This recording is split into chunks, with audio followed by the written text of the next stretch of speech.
Hey guys, Angel here, and I am here to show you how I make cranberry orange bread. It's great as gifts. It's really yummy. UT loves it. We all love it. I've never had any complaints, but I will go ahead and give you the ingredients here, and I'll show you little pieces of the steps here and there. So to start off, I'll give you the ingredients. And this is for 1 loaf. A 9 by 5 pan. So what you'll need is 2 cups of flour, 1.5 teaspoons of baking powder, half a teaspoon of baking soda, half a teaspoon of salt, 1 tablespoon of grated orange peel or zest, 1.5 cups of cranberries, a 1/4 cup margarine or butter, soft, 1 cup of white sugar, 1 egg, and 3/4 cup of orange juice. And what I like to do here is when I grate my own peel for my zest, and this is the zest here. It's the orange peel all grated up, and I use the smallest part of the grater to do that.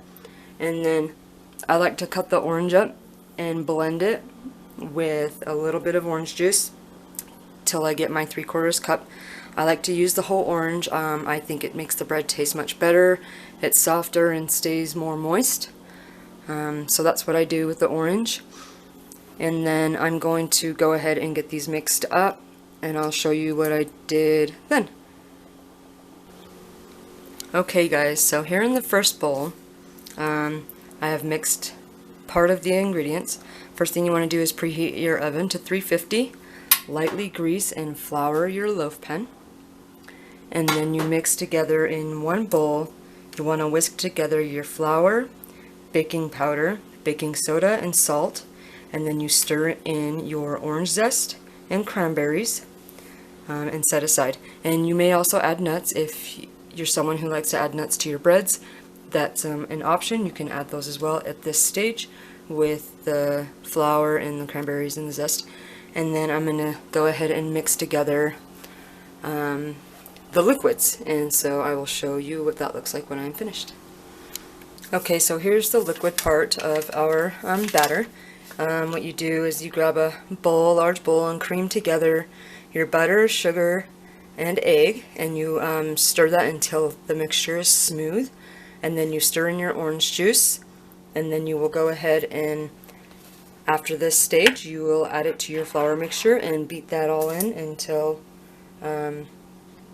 the mixture is moistened, and then you'll pour it into your pan, and I'll show you that once I get that all mixed up. Alright, so here's everything mixed and ready to go into the pan for baking. Another thing I forgot to mention is some people like to chop their cranberries, and you can do that. I don't do that. I like to put mine in whole. It's just how I've always done it, and it turns out great. But that's another thing you could do. You could chop your cranberries if you'd like.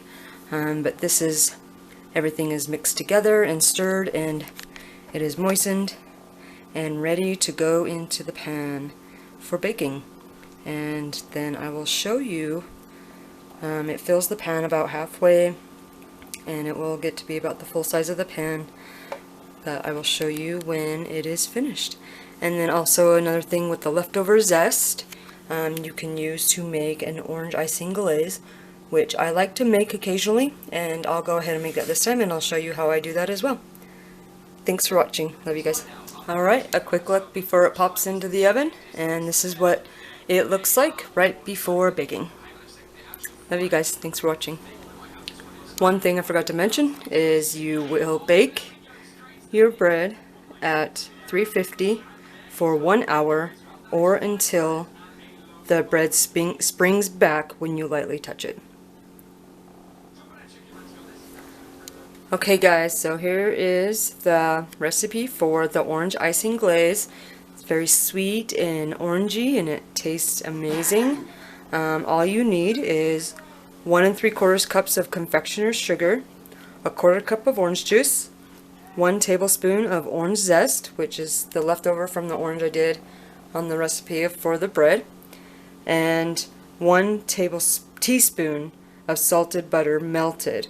And then in a large cup, You want to combine the sugar, orange juice, orange zest, and whisk until smooth with no lumps. And then add the butter and then whisk until smooth. And then you pour on the cake or loaf. If it's not pourable, you can microwave it for 30 seconds, but I've never had to microwave it. It's always been pourable. And I will show you what it looks like when I am finished putting that together. Thanks for watching.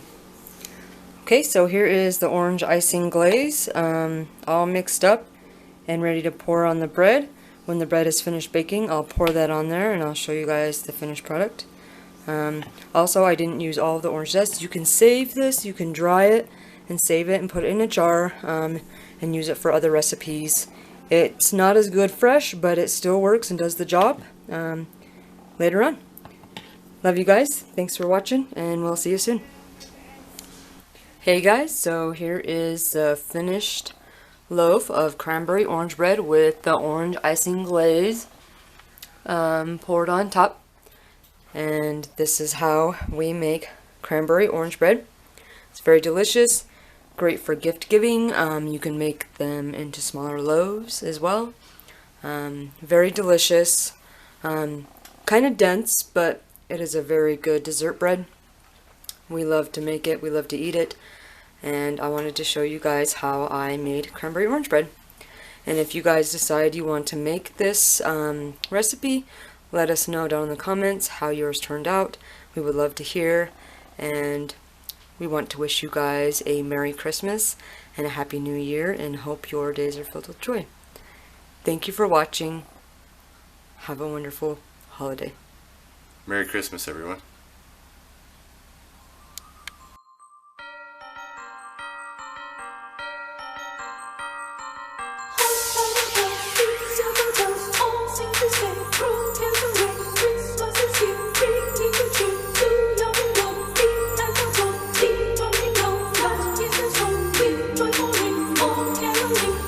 Seems to